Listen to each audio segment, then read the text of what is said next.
Hello and welcome. This is Rasheem with the Counter Narrative. Tonight, the topic is Black middle class and educational attainment.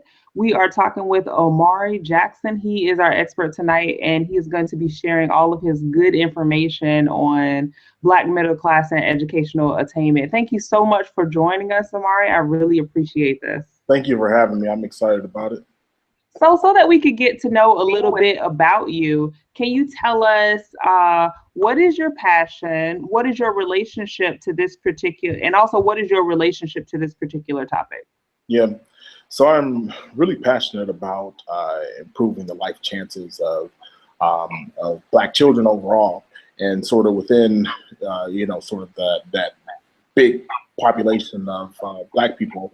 I'm most passionate about the Black middle class, and I think I tend to be more passionate about the Black middle class because I grew up as a Black middle class child in the inner city, and a lot of times what I notice is that well, I kind of notice this formally and informally, but there aren't a lot of programs that are oriented toward the enhancement of Black middle class children. Oftentimes people or programs are oriented toward poorer children. So, if you are, poor, lots of scholarships, grants out there. If you're poor, lots of, pre-college programs and things like that. Oftentimes when people are labeled as middle class, people see them as advantaged and not in need of help.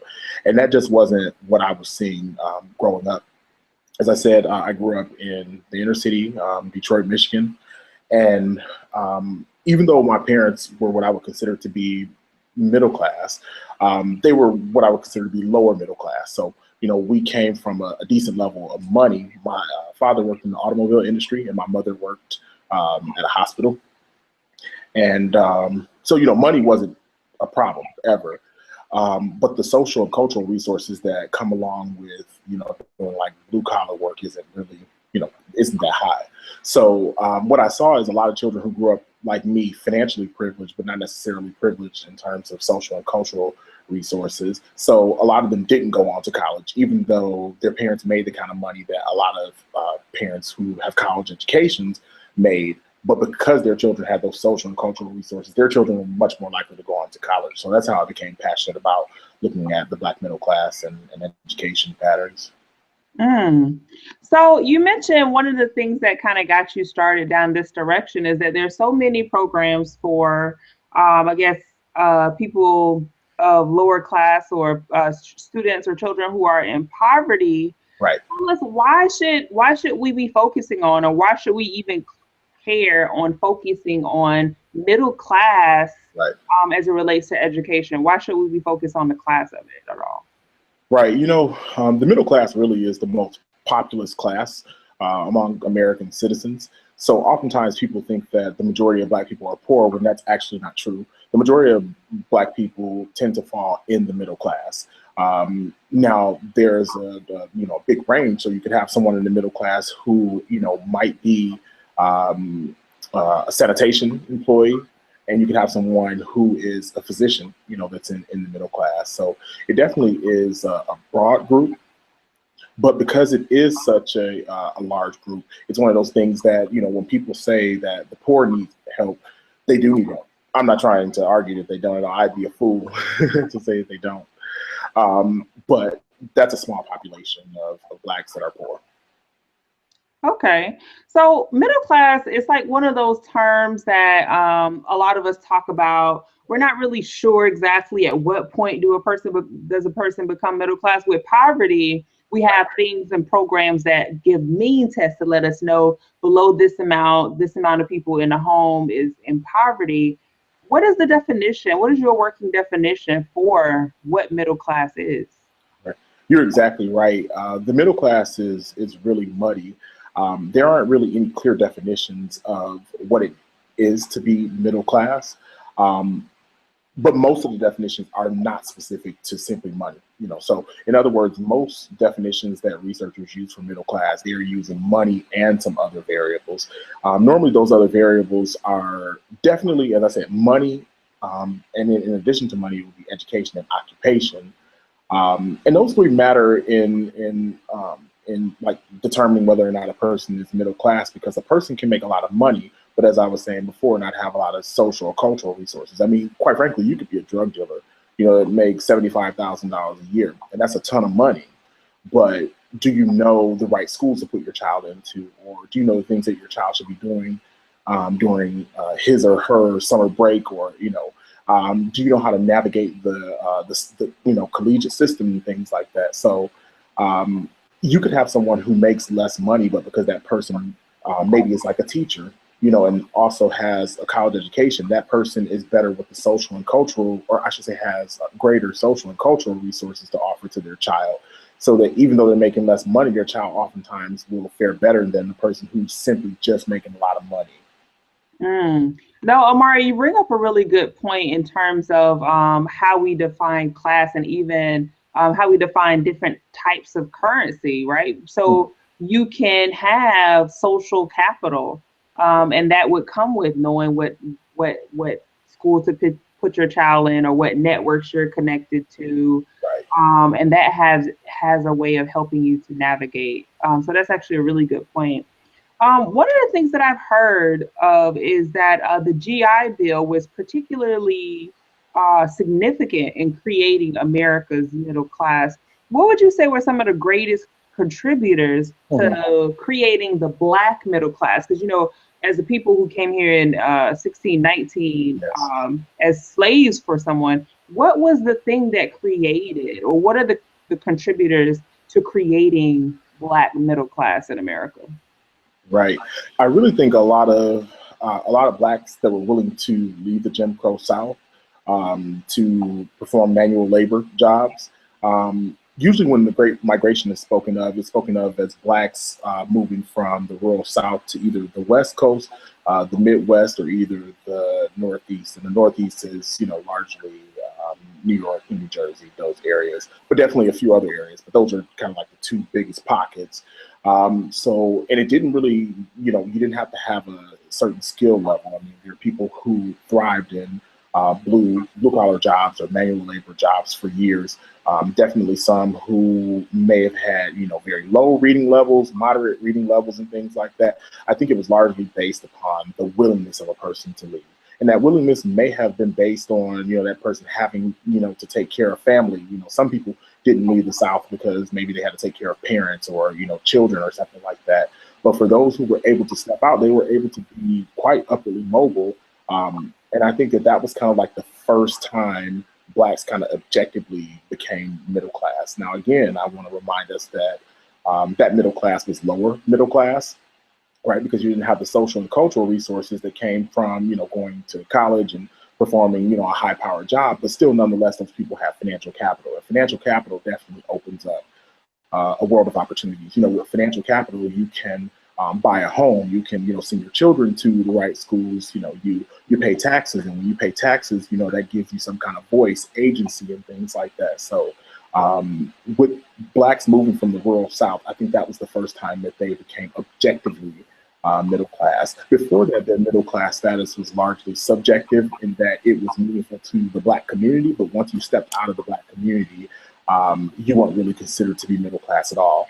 And oftentimes that middle class status was based on maybe if you held, a leadership position in the church, or, say, for instance, if you were like an activist in your town, or, anything like that, where like you helped people and you gained kind of like social respect, but you didn't necessarily have like tangible, resources or material resources.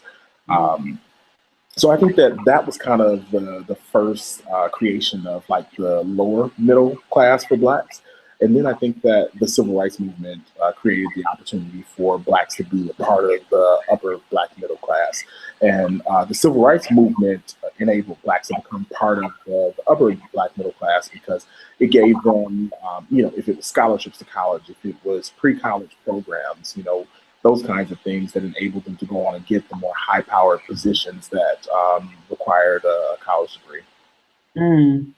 So you mentioned one of the things I just heard you mention was the scholarships and educational things that people were able to now access education in a way that they weren't able to access it. And I've talked to quite a few people, mostly I shouldn't say quite a few white males who just, you know, they tell me they're impressed, they have a very strong impression that Black people do not value education.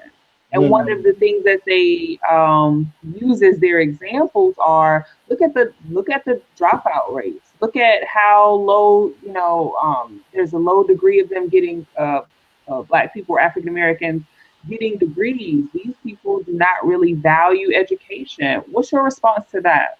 right. Yeah, that sentiment bothers me.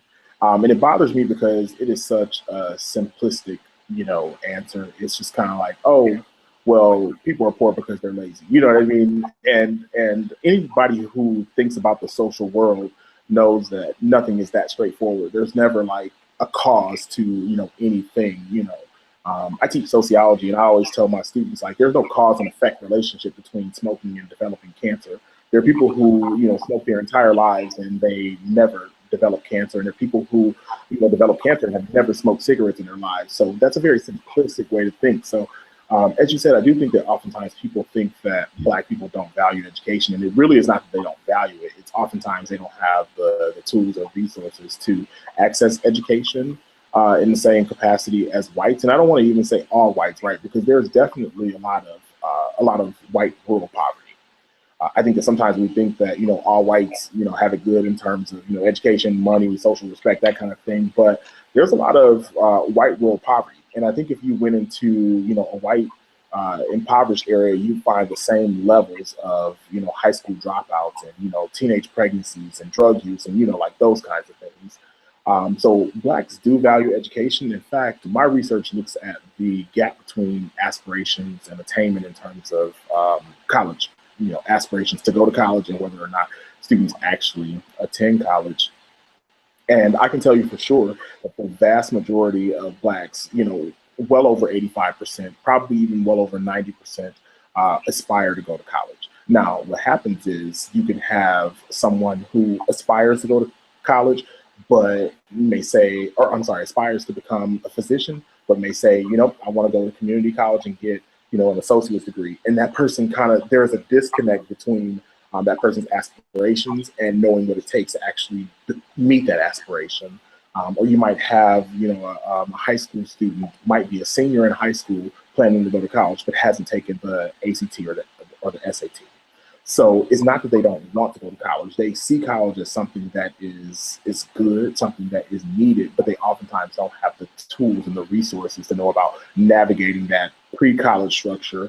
And oftentimes, even if they get into college, they oftentimes don't have the tools and resources to navigate the collegiate structure.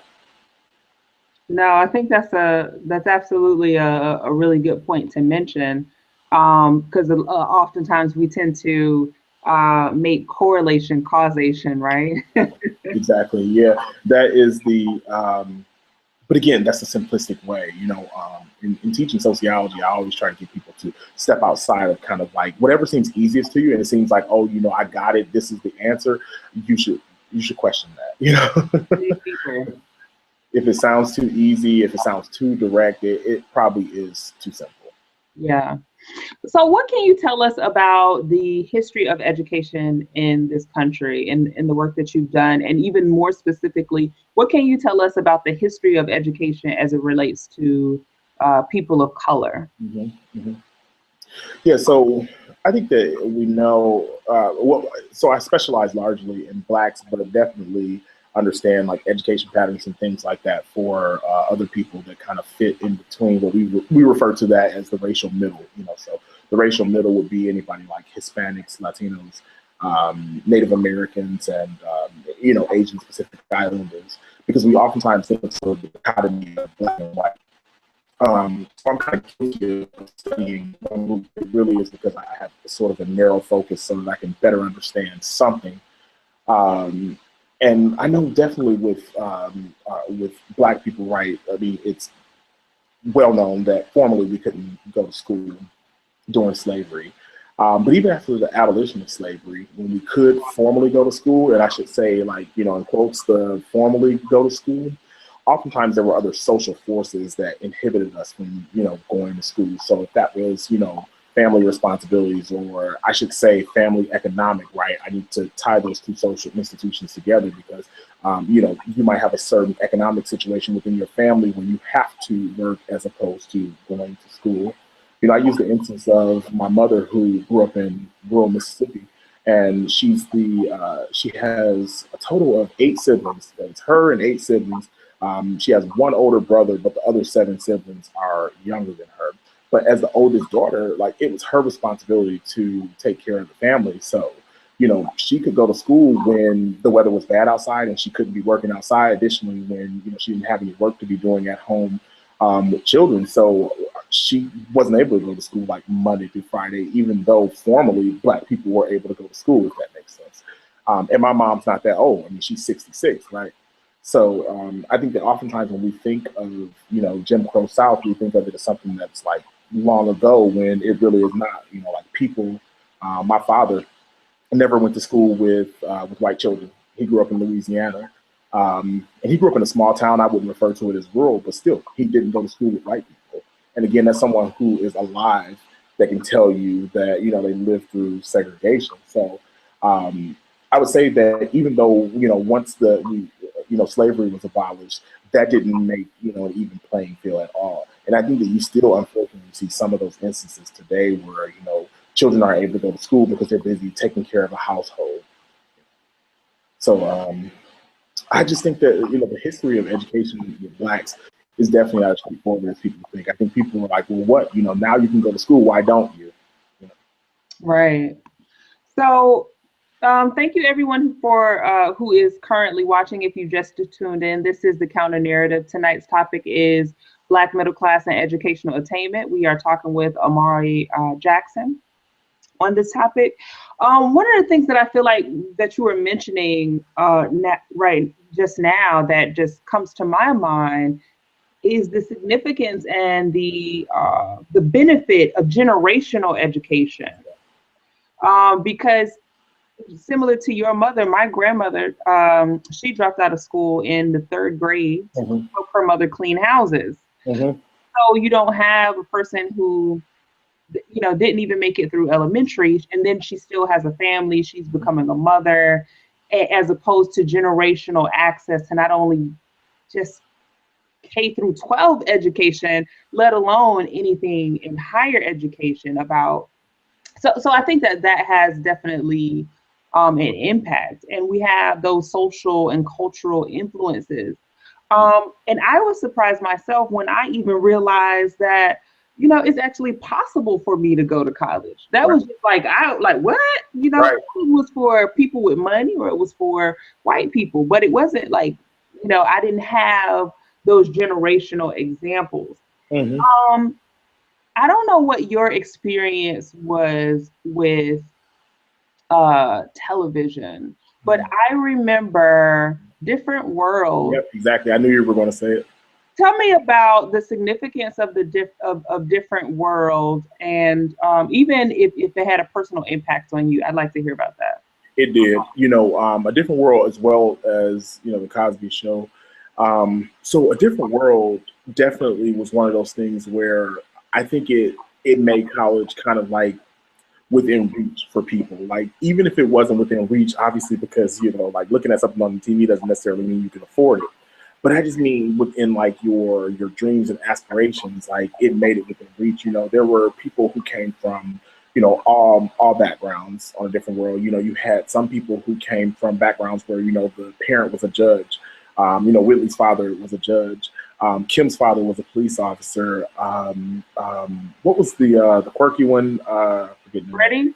Yeah, Freddie. I think Freddie, had parents that were, kind of just very free and kind of hippie, like, or whatever. But it was just kind of like, no matter which walk of life you came from, that you could go to college.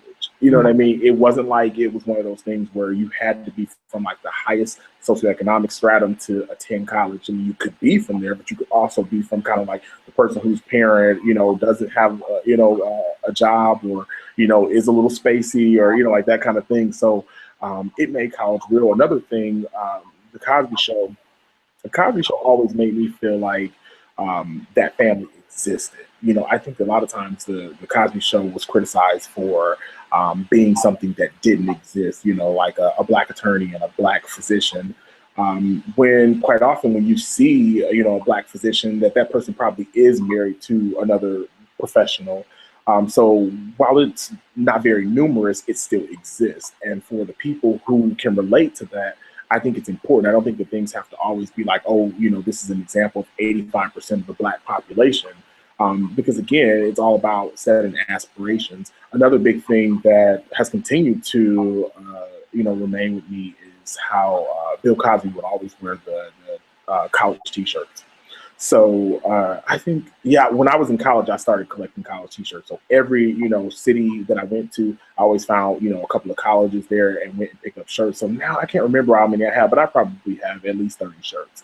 And it all started from that. It was one of those things where like education became a cool thing. You know what I mean? Like it became something that, yeah, it was just cool and desirable. Yeah, I mean, one of the things that I liked about that is not only did it make higher education a more seem more realistic and attainable for Mm-hmm. myself and others from my neighborhood.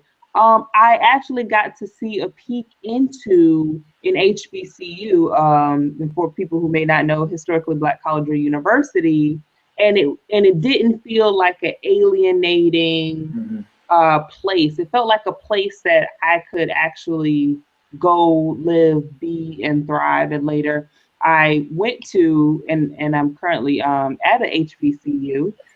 So I have a question for you about HBCU. Some people argue that some of the issues, some of the circumstances that actually created and founded HBCUs are issues that we no longer deal with. So we don't need HBCUs anymore. Like, what do you feel like is the legitimacy of us having HBCUs? Right. What's interesting? I feel like in America, we made a lot of progress. And then I feel like some of that progress has since been, I guess we've gone kind of backwards. You know what I mean? Like we've regressed in some instances. So you and I both know that HBCUs were originally created because Blacks formerly couldn't attend predominantly white institutions. So that now we can formally attend. I think that that's probably a theme that you'll hear, throughout this interview that I talk a lot about, like kind of like formal versus informal. But formally we can attend predominantly white institutions these days. But oftentimes those places are still uncomfortable spaces. So who wants to go somewhere where it's like, oh yeah, you can go here, but your quality of life is not going to be good. Like we're not going to treat you right, or we're not going to give you the resources that you need to feel comfortable. And I feel like HBCUs automatically do that. Like HBCUs automatically provide a space for Black students to feel comfortable. Um, I feel like HBCUs give students a different slant on life. We teach Black students to see themselves through our lens as opposed to the dominant white American lens. So we might talk about a challenge going on in the Black community. We might say like, hey, 35% of the people in this neighborhood are in poverty. But we're not going to just leave it at that to make people think that, oh, they're in poverty because they're lazy.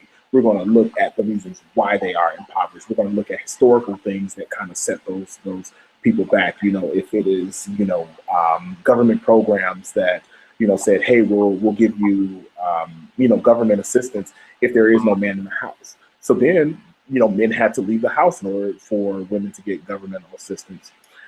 So that was kind of like and even before that, if we go back to, slavery, that was the way to weaken the family, to take the man away from the family, right? And then after the abolition of slavery, it's like, we'll help you, but we'll help you if he gets out.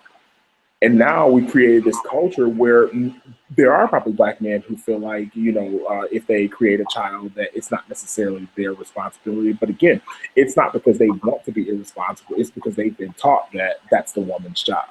And again, that's the government teaching us that.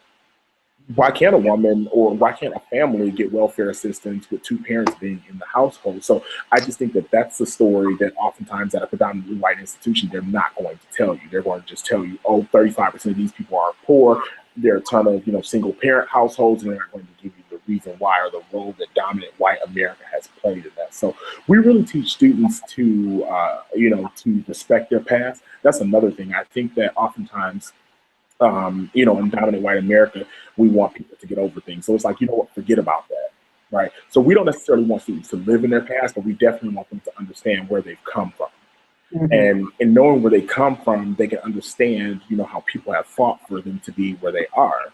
But then we also teach Black students to go back out into their communities and to help their communities, as opposed to allowing, again, dominant white America to come in and do it for you. Because don't get me wrong, I do feel like America owes Black people a lot. I feel like America, they owe us the opportunity to, have, as many educational opportunities as whites.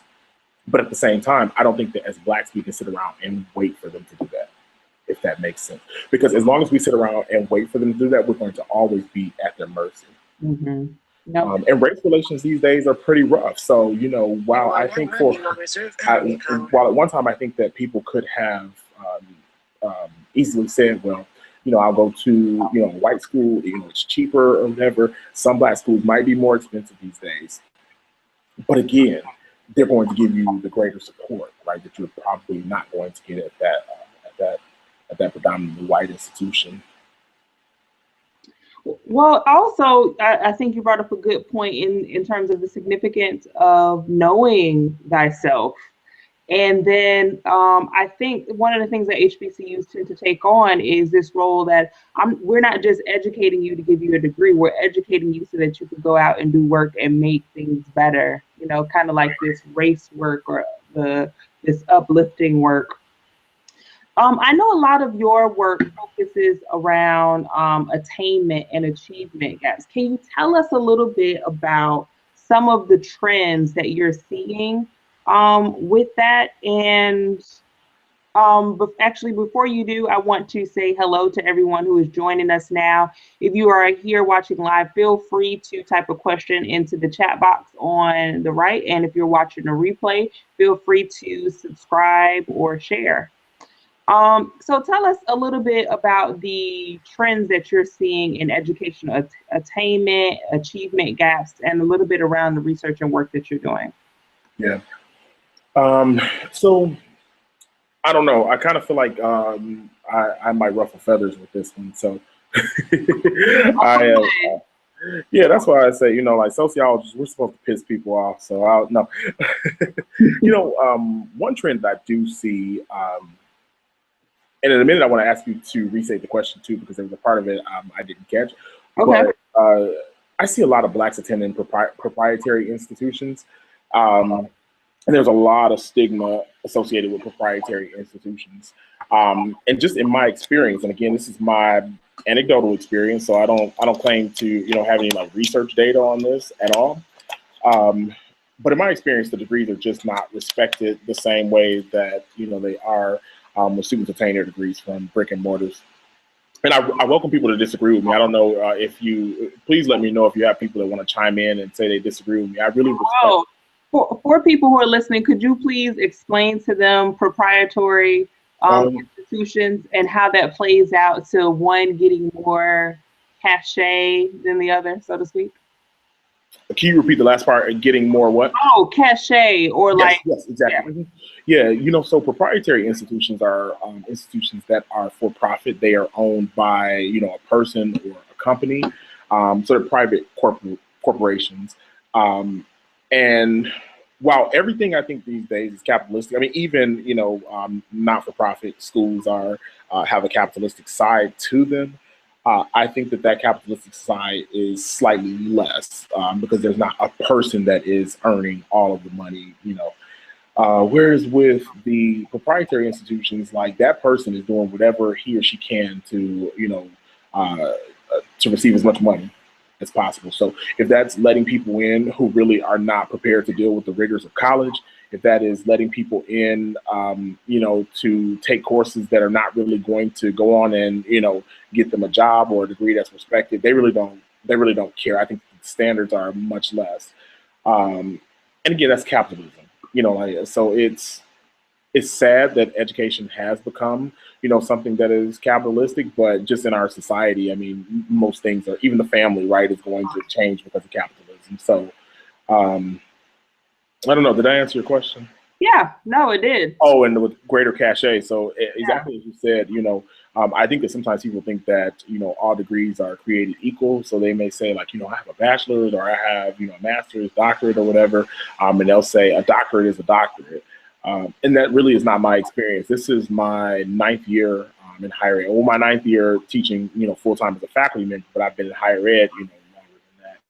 And to hear the people who make the, decisions about employees, even people who, applications they're looking at, the degrees are not the same. They're received very differently. And I think that sometimes people will say, well, like you can go to, like, say, for instance, I went to Wayne State University in Detroit for graduate school. And Wayne State sociology isn't like a top sociology program. It's nowhere near what like a Michigan is in terms of a University of Michigan in terms of, I guess, prestige or anything like that. However, it's still a school that is respected. Like professors there have connections with other professors and things like that. So there's community. It's one of those things where if someone wants to find out if I'm legit, they can call one of my professors and find out like, oh, did you have Omari in class? Oftentimes with proprietary institutions, it's not the same way. When you might have professors who don't have the, highest credentials, or either if they do have, the highest credentials, again, their degree might be from a proprietary institution and their network is, much smaller. So, it is, it's a very different ballpark. I welcome people to disagree. No, could you tell people more about, and I could tell you that I didn't even really learn about this hierarchy of doctorate degrees until maybe like 3 or 4 years ago between EDDs and DSWs and can you talk a little bit about that? Yeah, so I don't have any strong bias against the EDD. I do know people who do have biases, and they'll say like, oh, the PhD is, better than the ed doc. I don't think the PhD is better than the ed doc. I think that they are slightly different degrees. I think one is focused more toward practitioners. The other is focused more toward research. But in the same vein, I know there are some people who get the EDD and they still go on to, fantastic schools to, teach, to conduct research and things like that. So I don't see a whole lot of difference between those. And I'd like to talk to you a little bit more too about tying those connections, and if you see some connections between educational attainment and income and employment. Are you seeing correlations there? Yeah, you know what? Can you table that question for just 1 second while I go back? Also, I don't think that I connected what you were asking me before. I apologize. But the trend that I see with the whole proprietary institutions is that, unfortunately, there's a disproportionate number of minorities that attend proprietary institutions. So you will see a much higher number of women. You'll see a much higher number of older people. You'll see a much higher number of Blacks and Hispanics.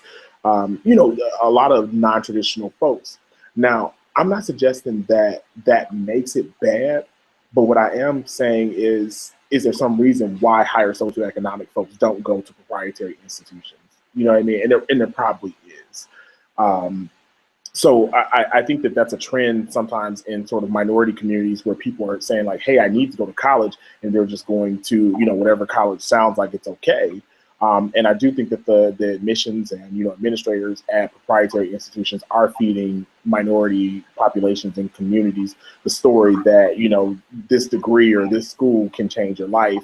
And oftentimes in my anecdotal experience, it doesn't, and my anecdotal experience is matching up with the recent closure of, quite a few proprietary institutions.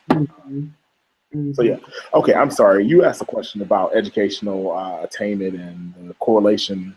Yeah, are you saying, so one of the things that I'm hearing is when you add on the complexities of identity, and particular identities that come with certain power, privilege, and access, then degrees don't translate the same. When you add on gender, when you add on race, is one of the things that I'm hearing from people.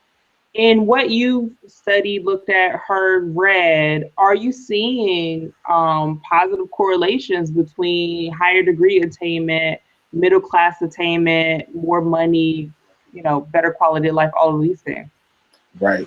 So overall, I'll say that the data show that education is the equalizer, the great equalizer.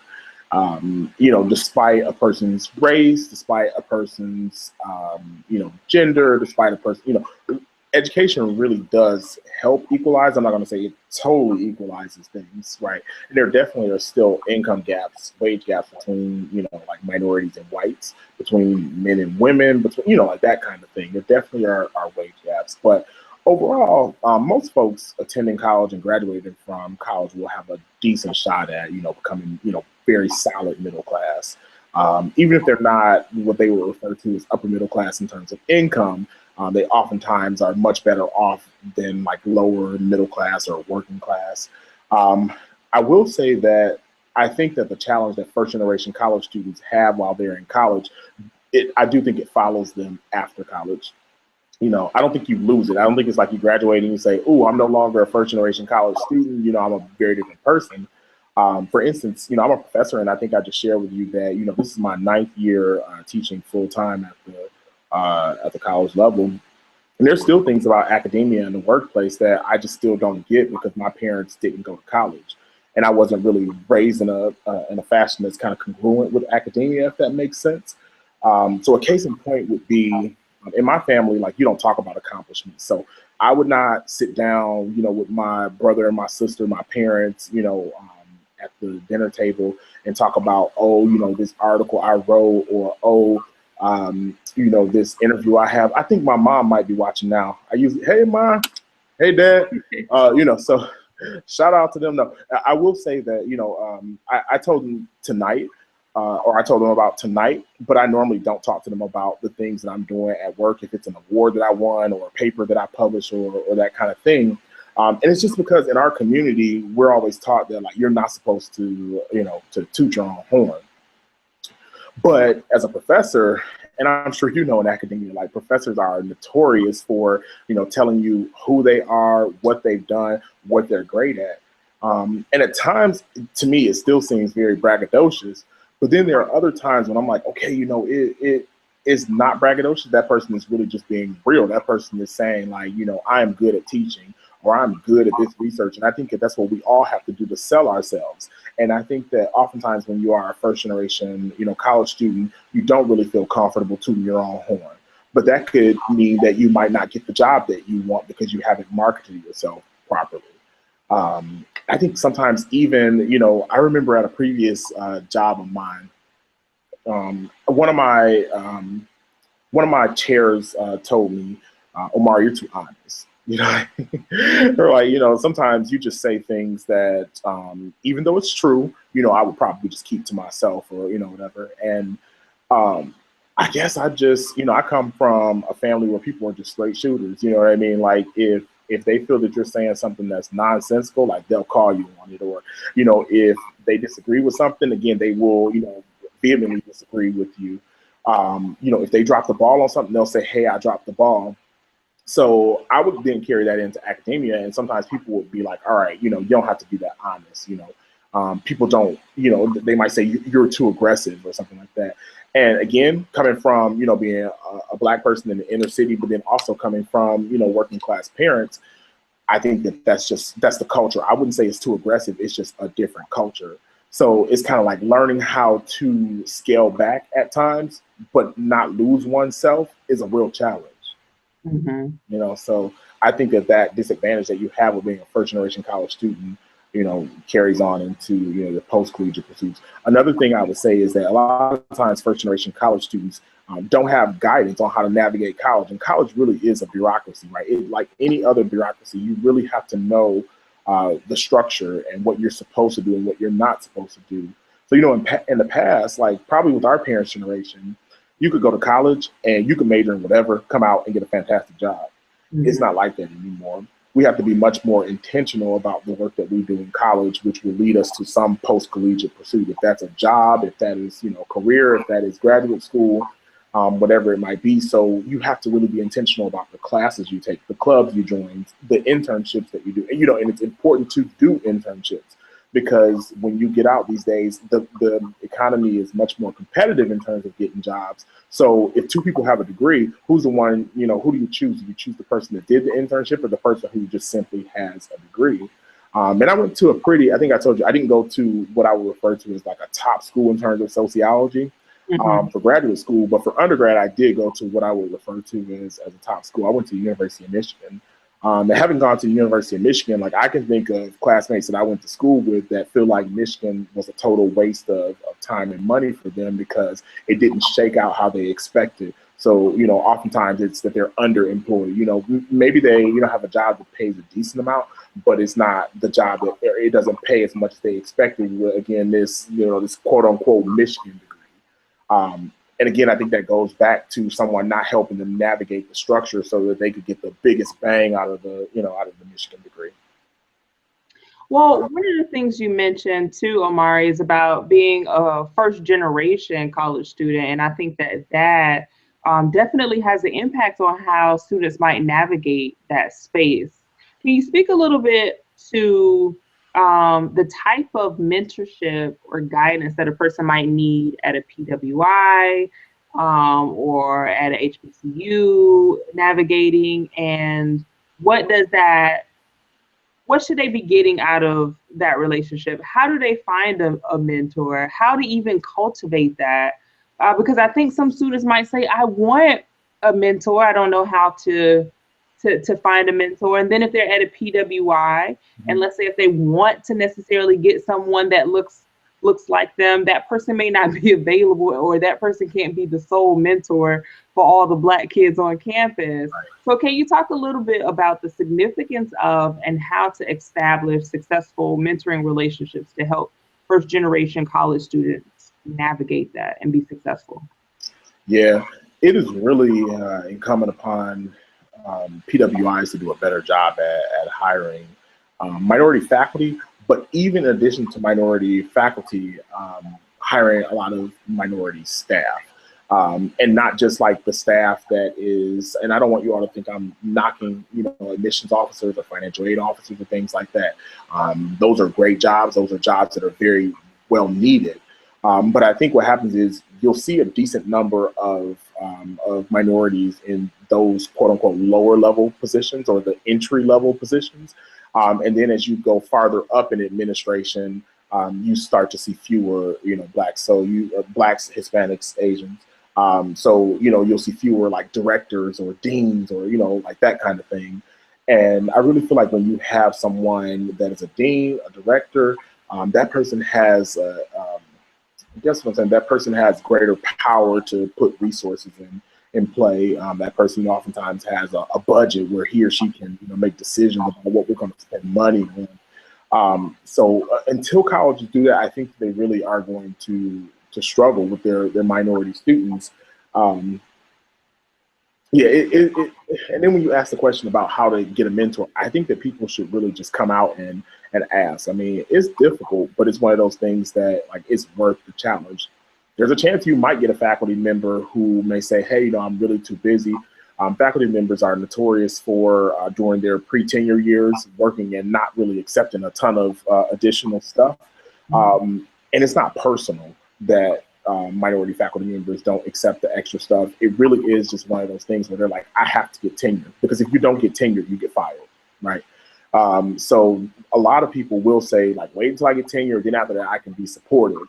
So to the student, that seems off-putting, but to the professor, it's just kind of what he or she has to do.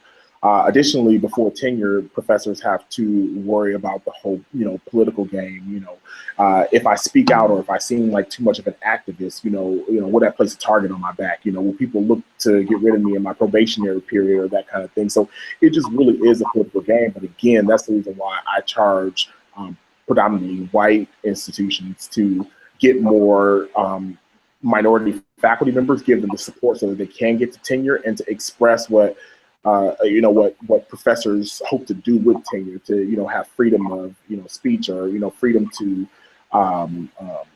teach things that are controversial. But Black educators are really important in higher education, and the service work that they do oftentimes is undervalued. usually either research or teaching is the most important thing. So if you're at a research institution, research comes first. If you're at a teaching institution, teaching comes first. Service is never like first. It's so funny because one of my institutions that I was at before, I had gone through a substantive review where colleagues gave me feedback.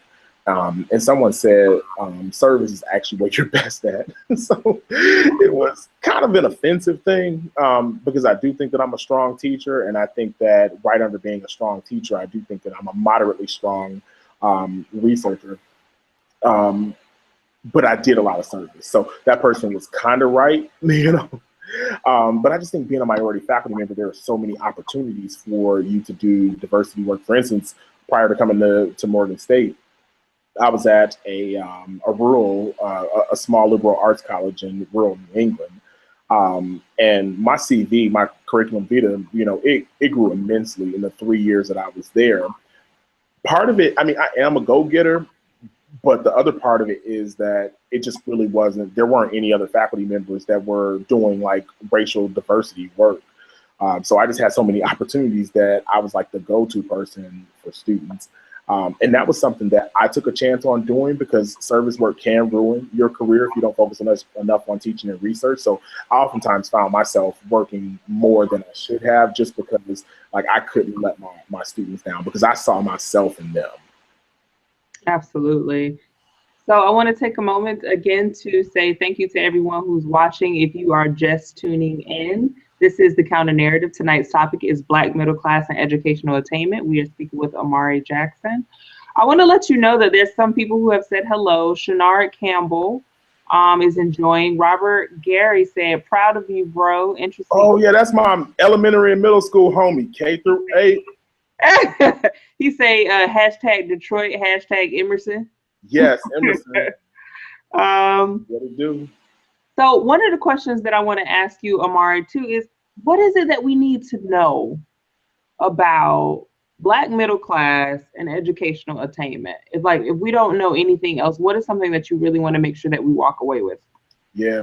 So my biggest thing that I like to talk about is money.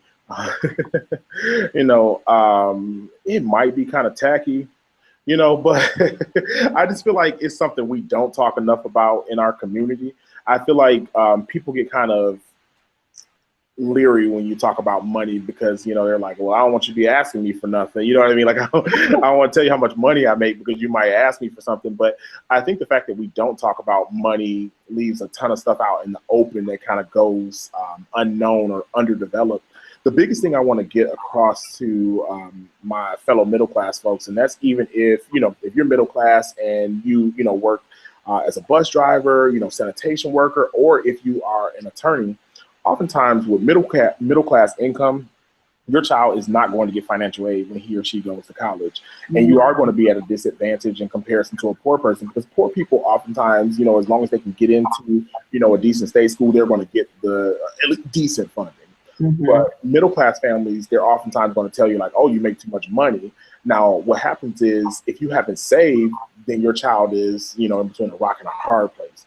But, if you start saving just a little bit of money, when your child is young, and, just building each and every year that you can give your child that opportunity to be upwardly mobile. My father is, I kind of hate that he's watching this a little bit because I don't want to give him too much of a compliment, but my father really is a bright guy. He, as I told you, labored, at Ford Motor Company for, close to 40 years.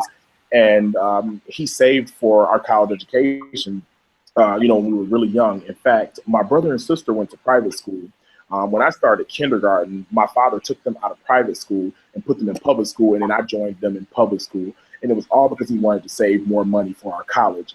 And he wanted to save money for college because he knew that the job that he got, which was lucrative for his generation, he knew that it wouldn't be around when we became adults. Now, the crazy thing is, again, my father, was a high school graduate, went to school, in Louisiana, went to a Black school. So I'm sure the education wasn't as strong as it was in white areas and things like that. And if you think about it, like he's talking about high level, social theory that like the greatest theorists like Karl Marx, was talking about. Like he knew that, that the economic switch was going to come, you know? So he was like, I knew my children aren't going to be able to get jobs that, you know, in the industry, in the automobile industry. So like they need to go to college, right? And my father, when it came time for college, like I was able to choose whichever school I wanted to go to, you know. And then I also, another thing I want to get across to my my fellow middle class folks is that I hear a lot of people saying like, well, you know, I'm not going to pay for my child to go to college. Like they're going to have to work their way through college. You know, I think that that sounds good when people say things like, you know, I want to teach my child to be responsible. Yeah, I think there are other ways to teach your child to be responsible. Oftentimes what happens when children have to pay their way through college is that they end up doing school and work and nothing else. So they're not joining any extracurricular activities. They are not, you know, doing any internships. They're not building any real bonds with, you know, employers or with, you know, advisors and things like that who can help move them into graduate school or to serve as, you know, references or things like that. So it's like while you're busy making money, your quality of education is diminished, you know. So I really, you know, I just really want parents to, I guess, think a little bit more deeply about, you know, ways to make their children responsible and to consider sacrificing to pay some money for their children to attend college because they're going to need it. That's a good point, because that also impacts their social capital, right? If you can't do anything except for go to school and work. Also, I want to let you know that Azaria Jackson said hello, and she said we're watching. That's my niecey poo. She said we're here watching, Uncle. You better go to college, girl. So you've given us a whole lot. We talked a bit about the history of education for Black people. We talked a bit about HBCUs. You tell us a bit about the Black middle class and some of the trends that you've seen. You are now, and we're getting to. We have eight more minutes, and I want to give an opportunity for you to let people know how they can reach out to you and contact you. But before we do that, I want you to, for a moment, go back in time to young Omari Jackson, who's not a professor, who is freshman year, and he is trying to figure some stuff out. I want you to talk to him for a moment. Yeah. Good. Freshman in college, right? Yeah. Yeah. You know, I was a freshman in college at the University of Michigan and felt like I was over my head. I felt like I didn't belong there, even though I had gone to, you know, a strong high school in Detroit. In terms of academic rigor, is not always, you know, the strongest in comparison to, you know, some suburban areas. But a lot of the things that I kind of downplayed, I recognize actually were much more important, right? So even though we may have, and I went to an academically strong, rigorous school for high school. I went to a magnet school, Cass Tech High School. Hopefully somebody from Cass Tech is listening. But anyway, you know, even though our academics may have been slightly under, you know, like a person who had gone to like an independent private school, like Cass taught us the grind. So they taught us like if, you know, there were times that even though we were a magnet school, there were times when we didn't have enough books, you know, so we may have had books to use in the classroom, but we couldn't take them home because there weren't enough to spread for everyone. But we learned how to get to school early to read the book. We learned how to, you know, make copies, which is completely illegal. You know, we learned how to just get it done. I can think of times when I had class when, you know, not everybody had a desk, but at the same time, like we still learn, you know, and I look at people who had far more resources than me, but still went to, you know, Michigan and may have had to, you know, to leave because they weren't disciplined and things like that. So I think I would look back and tell myself, like, believe in yourself and don't diminish the things that you learned. Don't, you know, think that, you know, the grass is always greener on the other side just because you went to an inner city school. I would tell myself to reach out to professors and develop relationships. You know, there were a lot of times at Michigan that I felt so small and insignificant, like I couldn't approach a professor. So while I made a decent number of relationships with people and with some staff members in terms of professors, when it came around to graduate school, there was not one professor I could ask to write me a letter of recommendation. So I would say definitely reach out to professors and remain connected to the Black community. Something that I see, this wasn't a challenge for me, but this is something that I've seen working at predominantly white institutions as a Black faculty member, and I've seen Black students who kind of forsake the Black community. And even if you didn't grow up around Black children, like that's your time to, you know, to learn what it is to be Black and to develop a community, because I really feel like no one's going to love you like the Black community. I think that those are kind of the main things I can think of, what I would advise Omari to do as a freshman. Fantastic. So again, if you are watching, thank you for, I see there's still 5 people on right now. Thank you so much for watching right now. For everyone who is on live and everyone who is watching the replay, this is the Counter Narrative. Tonight's topic is Black middle class and educational attainment. We are talking with Azaria Jackson, and right now he's going to share with us how can we connect with him socially, whether that's Facebook, Twitter, email, and all that jazz. Maybe if you're interested in checking out some of his articles, publications, presentations, he's gonna let you know how to reach out to him. So let them know, how can they connect with you? Definitely. So I don't know if we said it, but I'm on the faculty at Morgan State University. MSU. Yep. I got a rep for the folks who pay me. Right. But you can reach me at my Facebook page. My first name is, you know, Azaria Jackson. I'm not that creative, so I didn't have like any jazz like Omari, you know, trap star at this or whatever. It was just Azaria Jackson. And as I said, I'm on the faculty at Morgan State. So if you Google Azaria Jackson, Morgan State, you should be able to come up with some stuff from me. I've been on the faculty at Kobe Sawyer College in New Hampshire. If you Google anything, if you Google Azaria Jackson, I mean, I ain't trying to act like I'm a rock star. You know what I mean? I'm not all that, but I'm decently Googleable. So if you Google maybe Azaria Jackson, Morgan State, sociology, that'll take you to my faculty page. And on my faculty page, I have my my resume. You can click on that and see, you know, some of the work that I've done. I'm always interested in coming and talking to people's, you know, schools, if it's jobs and things like that. I do that kind of work. So yeah, you can just Google me and hit me up. It's omari.jackson@morgan.edu. Awesome. Do you know if MSU has if Morgan has a PhD in sociology? They don't. We have a master's degree in sociology, though. Oh. However, I believe that all things are possible. Right. And let me do one of these for anybody out there watching.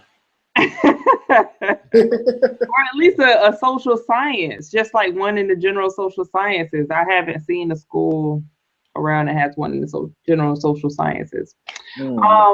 Anywho, again, this is the Counter Narrative. This show has been Black Middle Class and Educational Attainment. I am Rasheem. Please feel free to like this video, share this video, pass it along. You can catch me everywhere at s.rasheem, and that's S-R-A-S-H-E-E-M.